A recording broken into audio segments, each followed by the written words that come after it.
I ain't trying to leave you, but leave me. See what I'm going through, it ain't easy, no. Should I stay or should I go? But no matter how hard I try, I can't walk away.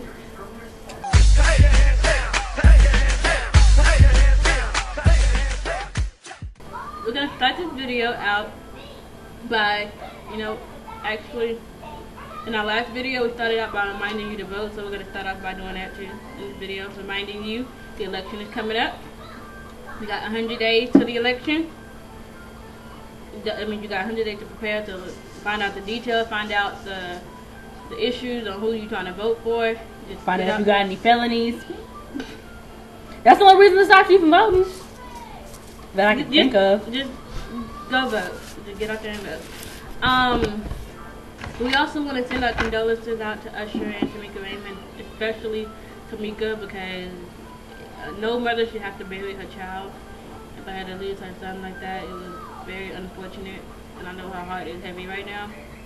So we're gonna pray that that she finds comfort in God. That He's the best comforter.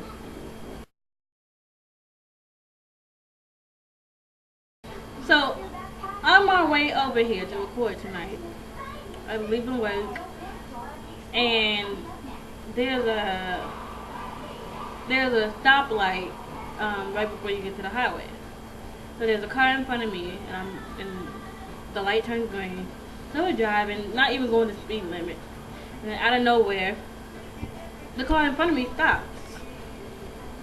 Now, when that happens, like, I have to, hit my brake on, floor basically. My brake pad went all the way to the floor. It started grinding, and my car was still not stopping. I almost had a wreck. But you know what? It was God who stopped that car, because my car was not stopping. It was not stopping. And the only way that car stopped was God stopped it, because it was not stopping on its own. That's crazy. So I want, that's my little testimony right now. But that leads me to this. Drivers in the state of Texas, I need y'all to get it together. Right now, not tomorrow, not later on. Right now. Right now.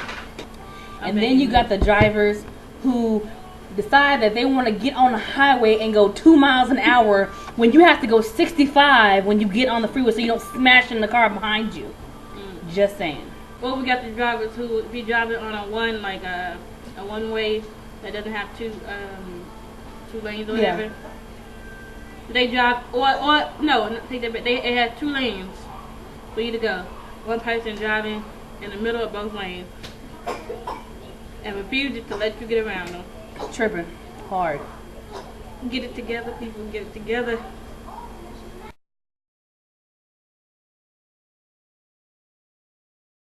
Love and Hip Hop just went off.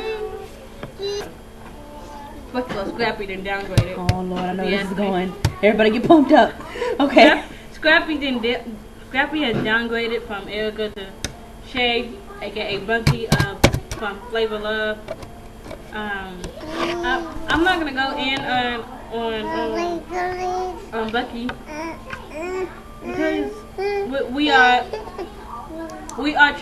a Christian vlog, and we are trying to work on, 1, our profanity, and 2, are talking about people, because if you watch the first episode, we went in on a couple of people. Yeah. We're trying to refrain from that, because that's really not who we are, although some people do deserve it. It is what it is. Okay, I'm gonna leave her alone. But what I will say, Scrappy and Erica, this child support issue. Scrappy, if you can make a child, then you should be man enough to take care of your child. You should not have to be put on child support. You should not be asking your baby's mother if she will take you off of child support. I don't care if you have an agreement or what. You should be taking care of your child, no matter what. Even if you guys are separated, you guys should be able to come to an agreement together without having to get the court involved, unless you just that trifling. And you really don't want nothing at all to do with the well-being of your child. And with that being said, having sex with someone comes with risk. It comes with risk of catching the STD, AIDS, HIV, and it comes with the risk of getting pregnant. And if you're willing to have sex with somebody, then you are willing to accept those risks. So do not, I repeat, do not. If you have sex with somebody, and then they turn around and tell you, there's a possibility they might be pregnant, do not turn around and tell them, oh, well, if you are, I don't want it. Because you knew there was a risk.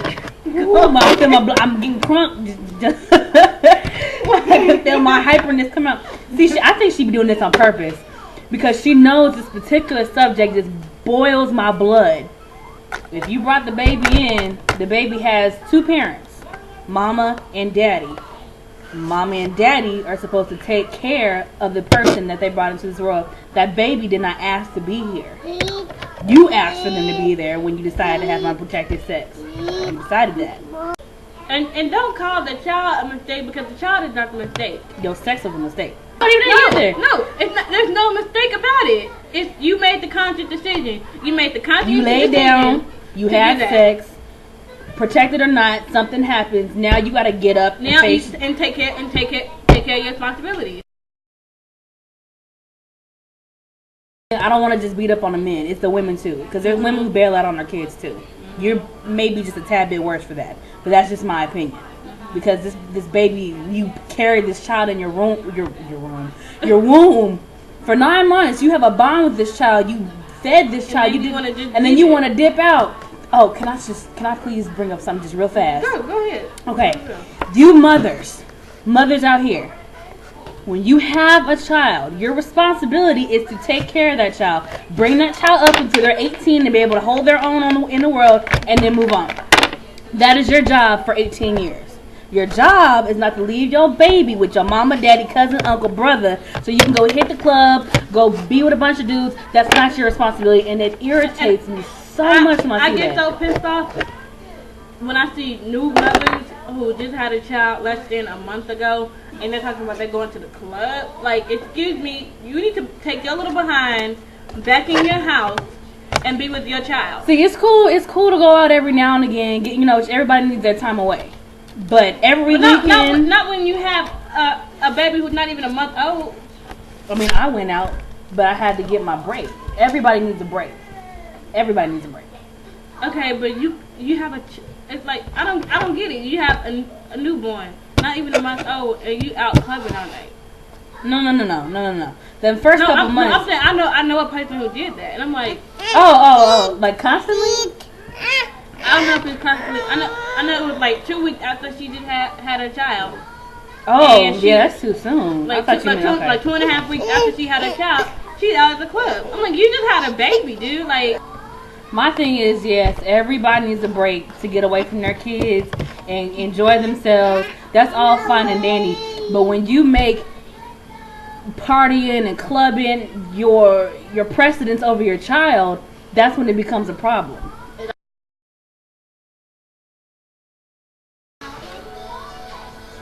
Hop on wood ring.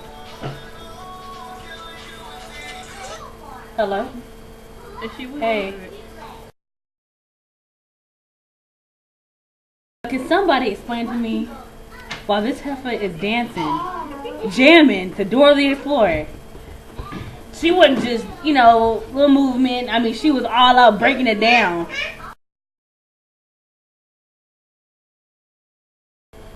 If you can be man enough to have sex with a person, and you know the risk and you know the consequences that could possibly pop up, then when they pop up, be man enough to take care of it and handle it the right way. That's all we got to say. The end. Period. Point blank. This is a topic that kind of hits home. Me too. How does growing up as a preacher's kid, or with the parent who is dedicated to the church, affect a child coming up? Okay. And it can have both positive effects, but it also has negative effects. As one, the child is brought up in the church, brought up knowing, right from wrong, brought up knowing the word of God. That's always a plus. Right. But at the same time, that child also grows up being sheltered because it spends most of its time, they spend most of their free time in the church. Right. It's like nowhere, nowhere else. It's like they don't get the real world. They don't get the aspect of the real world because they're always in the church. I mean, being in the church is a great protection. It's great protection. But at the same time, if you spend all your time there and you don't know what the real world is like, and then you get out and experience the real world, you graduate high school, go to college, you go off to college away from home, and you're bombarded with, basically everything that you should have known about, right? Or you heard about, but you've never experienced or you've never seen or whatever. And you're like, okay, wait a minute, what do I do? Right. Just like, what's it? I just lost the train of thought. Oh, just like high school is supposed to prepare you for college, college for the real world. Same thing with church. Church is supposed to prepare you to handle the things that come at you in the real world and be able to know how to handle it in the Christian manner versus you flying off at the mouth or unchristian like way. And I think that even with the word, you gotta kind of experience the real world to know how to handle it with the word. You know what I'm saying? And I think that if you don't get that, you just have one side versus the other side, you're gonna be kind of messed up. Just like a person who knows the world but doesn't know God, and vice versa. And it's kind of like the way I can think of putting it is, I'm in church my whole life. I'm taught that when such and such comes up, this is what you do. But until you actually have to experience it, you don't really know. You can always say, oh, if this comes up, this is what I'm gonna do. But until you get into that experience, that actual situation, half the time you be like, I don't know what the heck I'm supposed to be doing. Right. It's like all what you've been taught, how to handle it in the Christian way, half the time that goes out the window when you're in a what's the way I'm looking for? In the flesh. Not only in the flesh, but that's what it is. But no. It's like when you're like in a panic situation. Oh, okay. And you don't know how to. It's like but then again you don't know. Right. Or you haven't been taught about this situation. So when you have to face it, you have no clue on how to go about handling it. And you can't always run to your parents. Like, as much as your parents want to be there for you, or you hope your parents will be there for you, sometimes you get in situations that your parents cannot get you out of.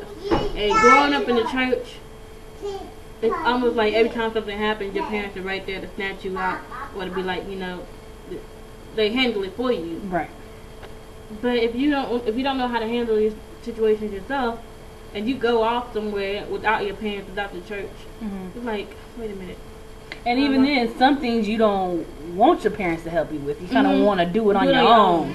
Because some things you just don't want your parents in your business like that. Yeah. Or you get too embarrassed to talk to them. That too. But the other part, the other downside of growing up to me as a preacher's kid, not only as a preacher's kid, because my mom is a minister, but also my mom is a dedicated minister. And I'm not faulting her for that, because she dedicated to preaching the word of God. But at the same time, as a child doesn't see that. It seems like the parent is putting church above their child. It's like, because there's plenty of times that I needed my mom for stuff, and it's like, my mom will tell you quick, fast, and in a hurry that if she's not at home, she's at church. If she's not at church, she's at home. And that's the truth. That's how it was when we were growing up. But at the same time, it's like you spent more time at the church than you did at home. And I'm not saying that she left us there by herself, because we were there with her. But it's like sometimes it's like I need my mom to, sometimes, a lot of times it's like she's always at the church. Yeah, I get you. And it's like, why are you putting... Like, I got to a point to where I got so upset that I left my church. So it's like no matter what, it's like my mom, it seemed like to me growing up until I actually got an understanding that she wasn't putting the church ahead of her kids. She was putting God first, doing his way. But at the same time, as a kid, you don't understand that. All you see is your mother is gone. Always putting the church in the church business and always at the church first before her kids. And I kind of sort of had this conversation with her a couple of years ago. I didn't really get to what I was trying to get to as far as telling her how I really felt, because I didn't know how to do that without offending her. Yeah, or downplaying her as a mother, because she's a hella good mother. But at the same time, it's like all I saw is she was always at the church. When it feels like somebody's taking away your parent, you tend to be angry at whoever that is, whether it be the pastor of the church itself, or God. And I know in my case, I was angry at all three. And then, all four, because including my mother, I was angry at her too. And now, as I'm older, she realizes, she looks at me sometimes, she's like, I need to go back, do some stuff that I didn't do when you were younger, as far as teaching you about how to carry yourself and do motherly things. Because, like I said, she spent all her time at the church, and it's like some stuff it seemed like she didn't have time, to do with me. And now that I'm older, she's seeing that, she's realizing that. But on the flip side, it's like, to me, it's kind of like, it's too late now. I mean, you should have did that when I was younger. Not now that I'm in my 20s. I mean, it's good that you want to go back and you see what's wrong, you want to go back and fix it, but you can't always do that. Right. You can't.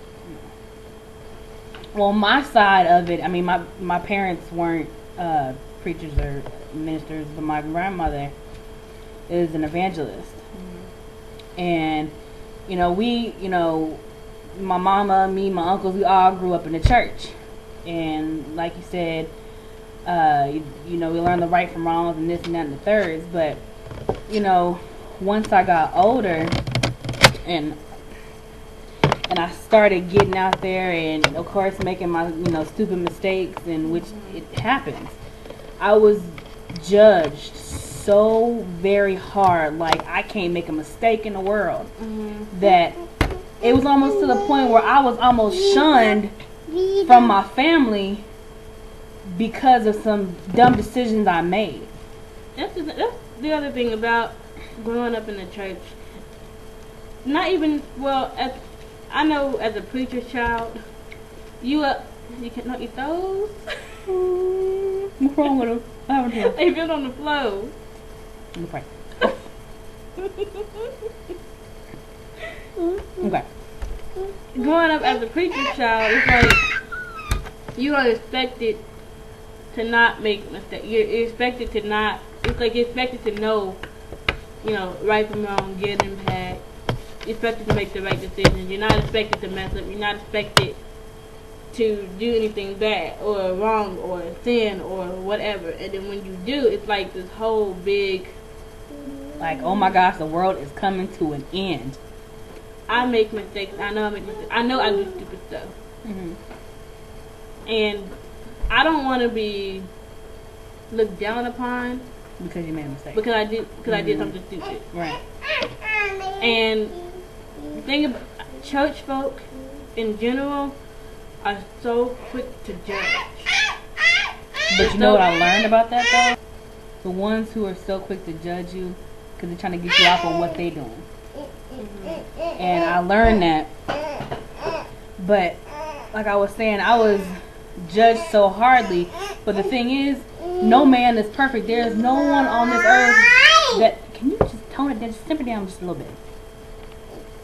There's no one perfect in this world. We all make mistakes. Even those of us who are saved, we still make mistakes. How are you going to condemn me for the things that I do when you probably doing the same thing. If you're not doing the same thing, you were doing the same thing. We ain't been saved our whole life. Right. No sin is greater than any other. A sin is a sin. We all have our weak moments. Yeah.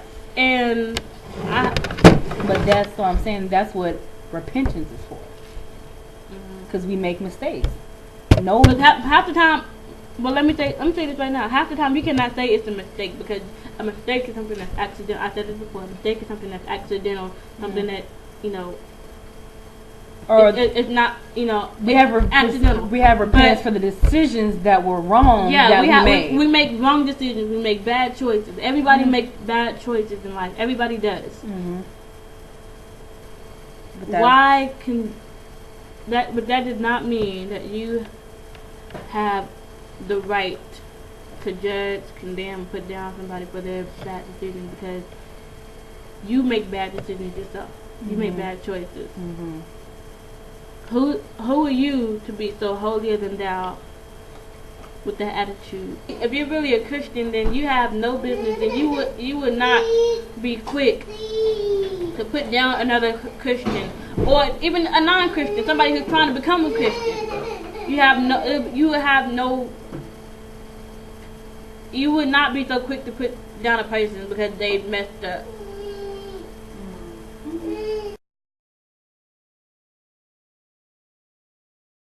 But we were talking about the being judged by church members and fellow Christians. What was the last thing? Oh, she's talking about how can you judge me, and you may have done the same thing. I remember a verse in the Bible that says, I can't remember exactly what it says, but it says that how... You know what? Don't judge... Hold on. I don't mean in the middle of... I was in my Jesus moment. I'm just saying, we need to stop saying that I don't remember exactly what it says. I don't remember what... We need to be able to quote it. Right, but... That means we need to get back into our word, because we ain't been... I read my word, and sometimes you just don't remember it. You go back to it. You refer back to it. But it happens. But the main idea of the verse was that not to judge people because you will be judged. Yeah. Judge not lest ye be judged. Yeah, see, you know it. You could help me out. Dang, just left me out in the cold. Well, that's a cold piece. Because I didn't know what you were gonna say. That's a cold piece. You left me out in the rain. I didn't know what you were gonna say. You like the message or the basic whatever. I said the main idea. The main idea. And we was okay, until you said the main idea, I didn't know what you were talking about. Okay, you backed me up then. All right. Thank you. Appreciate you, fam. Okay, since we're talking about church and things of that nature, I have a little things of that nature. What is things of that? Okay. What I say? Okay, go. No, what I say? You see how loud she can get? Because we keeping it real. If something's bothering me, I'm gonna say it. You know what? We got a comment about our first video about how we were being ghetto. We're gonna try to tone that down a bit. Okay. I just asked what I said. Cause you just made a little comment underneath your breath. I said, and things of that nature. I quoted what you said.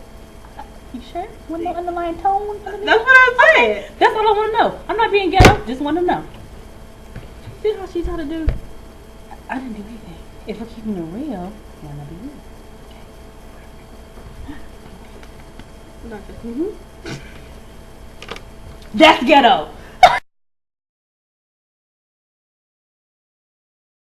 I have a situation going on in my family with the elders in my family. One of my elders is saved, and she knows the word. I have another elder. Hold on. Do you know she for sure is she saved? Because you can know the word and not be saved. No. I know. This is my great grandmother. I'm just gonna. No, I get you. My great grandmother is saved. My grandmother is not, by far not. So, for the majority, if not all my life, these two have constantly argued back and forth. And I noticed that with my grandmother, which my great grandmother's her mother, that she ridicules her, demeans her, calls her out her name. I mean, like, not little out name, B's and the Emma Effas and all kind of things. Told her she wasn't her mother, she wasn't this, she wasn't that. How can you, I mean, Christian or not, how can you disrespect? And you know what, I have that problem with somebody in my family, in my immediate family, who has the nerve. Did you think about what Huh? you know? Yes, okay. Has the nerve to disrespect the person who brought them into this world. You wrong for that, boy. Just don't say. We didn't say names. You just wrong. Okay. How can the person who carried you for 9 months, well, not 9 months because you're premature. Oh, that was wrong. That was wrong. You could have said 9 months. You could have said just carried through the pregnancy. Dang. I don't understand how you have the nerve to disrespect the person who has sacrificed their entire life for you. Put their dreams on hold for you. Supported your dreams. Did everything she could for you. And you got the nerve to turn your back on this person and then disrespect them and then let your girlfriend, quote unquote girlfriend, disrespect them too, and you ain't tasting it? Oh boy! Ooh! Take this bad enough that you doing it, but you letting a non-family member do it? For shame. I know. Look, there are people. I know people who are hard as all get out. I know people who disrespect everybody else, but their mother. They talk crazy to everybody else but their mother. Just because they can have a piss poor mama and still treat their mama better than they treat anybody else. Just because of the simple fact that their mama brought them into this world. How the hell? See, it got crossed, got a little heated.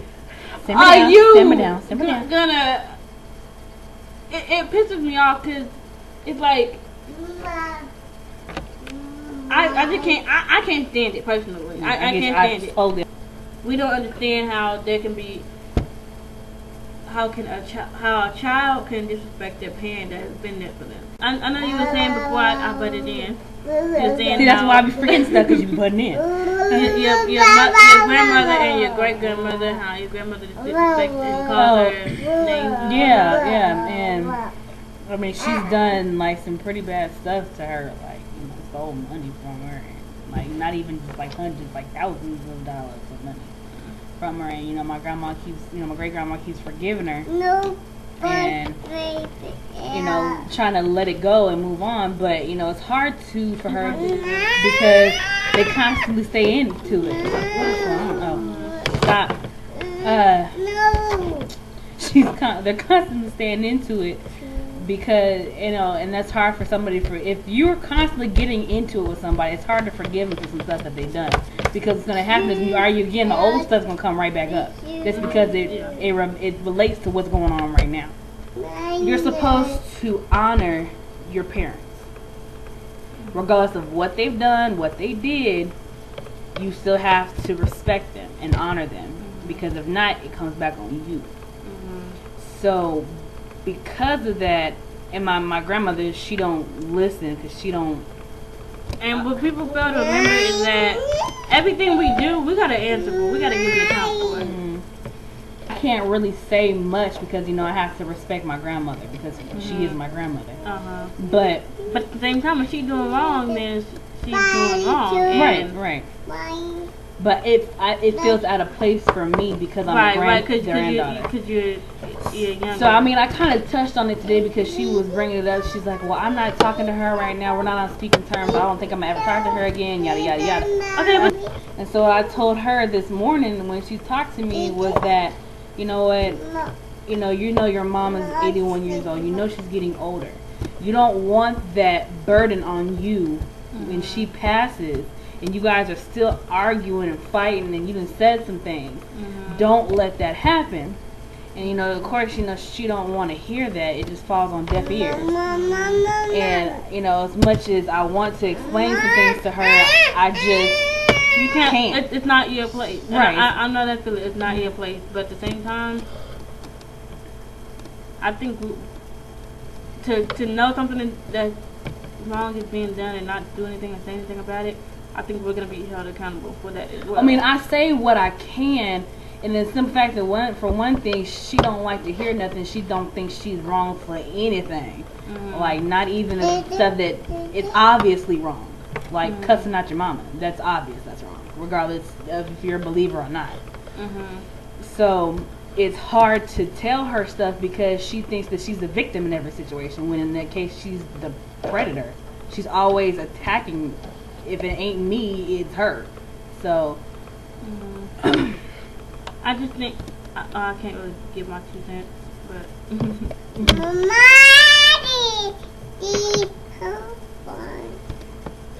you're being disrespectful right now. No. So, yes, you are. Shoot, don't just tell me no. Yes. Thank you guys for watching. We do take questions, comments, concerns, anything you want to say. Drop it in the comment box. You know, share it on Facebook. Like the video if you want to. If you don't like it, you can thumbs down it. But leave a comment on why you do it. yes. And if you have topic that you want to discuss, leave it in the comment box. We're open to whatever. Or you can, write us on Facebook if you have our Facebooks. I'm not so sure if I want to give mine out right now. You know, I thought about that. What'd be safe to give out? Email? No. You sure right? That's not right. No. Well, at one least thing with about Facebook, your page is private. Yeah. If you have us on Facebook, let us know on Facebook. If you're not on our Facebook, then just drop a comment in the comment box below. Or, you know what? YouTube has a message thing. Or messages on YouTube. There you go. You're not getting my Twitter yet. Nope, not just yet. Little private. We will see y'all maybe Thursday. Depending on how things work itself out. Yes, because I know last week we were supposed to record, and somebody Look, life happens. I'm gonna just put it like that. Life happens. That's why we couldn't life record last happens. week. Okay. Anyways, okay, so we will see y'all later. Deuces. Bye. Oh, remember, you've been watching Keep It Real. Go vote too. Go vote. Go vote. You gotta do that. Pick your person. Go vote. Black people, I'm tired of telling you this. Because I feel like y'all not listening. I feel like I'm chastising black people because we talk about I feel like, well, yeah, but then I feel like I'm talking to a brick wall. Because I feel like half of them ain't gonna listen. It happens like that. But please, just go out and vote. Do it. And like I said in the last video, do not register and then don't go vote. Because that could be a waste of time. I'm done. Cut the camera off.